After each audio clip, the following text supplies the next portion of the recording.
호가창을 보는데 1,100원에 매도 물량 10만 주가 쌓여 있습니다.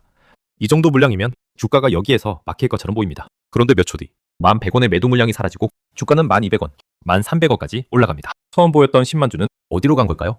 핵심은 호가창에 보이는 물량과 실제로 체결된 물량은 같은 개념이 아니라는 점입니다. 먼저 호가잔량이 무엇을 의미하는지 보겠습니다. 호가잔량은 그 순간 특정 가격에서 사거나 팔기 위해 대기하고 있는 주문량을 보여줍니다. 중요한 것은 이 숫자가 미래에 반드시 체결될 물량을 예약해 놓은 것은 아니라는 점입니다. 쉽게 표현하면 호가창은 현재 주문장의 모습을 보여주는 하나의 스냅샷에 가깝습니다. 다음 순간에는 실제 거래가 체결될 수도 있고 새로운 주문이 들어올 수도 있으며 기존 주문이 취소되거나 변경될 수도 있습니다. 가장 기본적인 경우는 매수자가 실제로 매도 물량을 계속 체결하는 것입니다. 1,100원에 매도 잔량 10만 주가 있다고 해보겠습니다. 본격적 매수가 들어와 2만 주가 체결되면 남은 매도 잔량은 8만 주가 될 수 있습니다.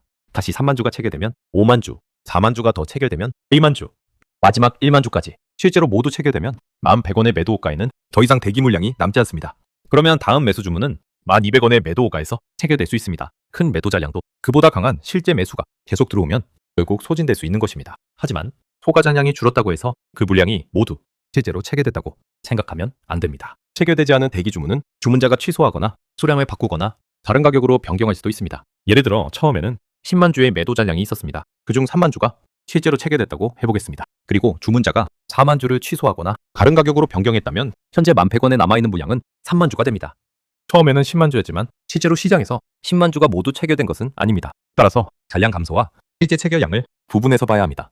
반대 상황도 있습니다. 매도 잔량이 줄어드는 동안 새로운 매도 주문이 추가로 들어올 수도 있습니다. 예를 들어 10만 주 가운데 5만 주가 체결돼 5만 주만 남았다고 생각했는데 새로운 매도 주문 7만 주가 추가되면 호가창에는 다시 12만 주가 보일 수 있습니다. 그래서 호가 잔량은 실제 체결, 신규 주문, 주문 취소, 수량 변경, 가격 변경이 계속 반영되는 공적인 숫자입니다. 흔히 큰 물량을 보고 매도벽 또는 매수벽이라고 부르기도 하지만 실제로 움직이지 않는 고정된 벽이라고 생각하면 안 됩니다. 호가창은 계속 변하는 주문장입니다.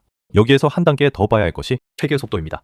같은 10만 주의 매도 잔량이라도 이 물량을 20분 동안 천천히 소화한 것과 10초 안에 빠르게 소화한 것은 같은 모습이 아닙니다. 짧은 시간 동안 많은 매도 물량이 계속 체결된다면 현재 가격에서도 적극적으로 매수하는 주문이 강하게 들어오고 있을 가능성을 생각해 볼 수 있습니다. 반대로 큰 매도 잔량이 오랫동안 거의 줄지 않는다면 그 가격에서 매수자가 충분히 물량을 소화하지 못하고 있을 수도 있습니다. 따라서 호가를 볼 때는 잔량의 크기뿐 아니라 그 물량이 얼마나 빠르게 실제로 체결되고 있는지도 함께 확인해야 합니다. 이 차이를 이해하면 호가창을 조금 다르게 볼 수 있습니다. 예를 들어 매도 잔량이 10만 주에서 2만 주로 줄었습니다. 잔량만 보면 8만 주가 누군가에게 모두 매수된 것처럼 느껴질 수 있습니다.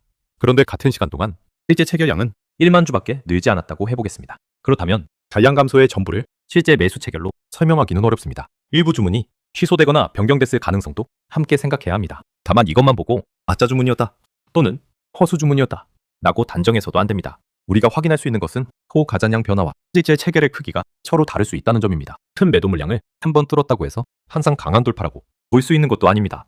두 가지 경우를 비교해 보겠습니다. 첫 번째는 1,100원의 매도 물량을 소진하고 1,200원까지 올라갔지만 곧바로 다시 10,000원까지 밀리는 경우입니다. 두 번째는 1,100원을 돌파한 뒤 1,200원, 1,300원까지 올라가고 이후에도 1,200원 이상에서 가격이 유지되는 경우입니다. 두 경우 모두 처음에는 매도 호가를 돌파했지만 돌파 이후의 결과는 서로 다릅니다. 그래서 호가 돌파 자체만 보지 말고 새로운 가격대에서 실제 거래가 계속 이어지는지 그리고 그 가격을 유지하는지까지 함께 확인해야 합니다. 호가창을 볼 때는 5가지를 함께 확인해 보세요. 첫째, 현재 매수와 매도 호가에 얼마나 많은 잔량이 있는지 봅니다. 둘째, 그 잔량 가운데 실제로 얼마나 체결되고 있는지 확인합니다. 셋째, 체결이 얼마나 빠르게 진행되고 있는지 봅니다. 넷째, 호가 잔량 감소와 실제 체결량 증가가 비슷하게 나타나는지도 확인합니다. 잔량은 크게 줄었는데 실제 체결은 많지 않다면 취소나 변경 가능성도 함께 생각할 수 있습니다. 다섯째, 특정 가격을 돌파한 이후 새로운 가격이 유지되는지 봅니다. 호가 잔량은 중요한 데이터지만 그 숫자 하나만으로 가격 방향을 결정하면 안 됩니다. 호가창을 볼 때는 5가지를 함께 확인해 보세요. 첫째, 현재 매수와 매도 호가에 얼마나 많은 잔량이 있는지 봅니다. 둘째, 그 잔량 가운데 실제로 얼마나 체결되고 있는지 확인합니다. 셋째, 체결이 얼마나 빠르게 진행되고 있는지 봅니다. 넷째, 호가 잔량 감소와 실제 체결량 증가가 비슷하게 나타나는지도 확인합니다. 잔량은 크게 줄었는데 실제 체결은 많지 않다면 취소나 변경 가능성도 함께 생각할 수 있습니다. 다섯째, 특정 가격을 돌파한 이후 새로운 가격이 유지되는지 봅니다. 호가 잔량은 중요한 데이터지만 그 숫자 하나만으로 가격 방향을 결정하면 안 됩니다.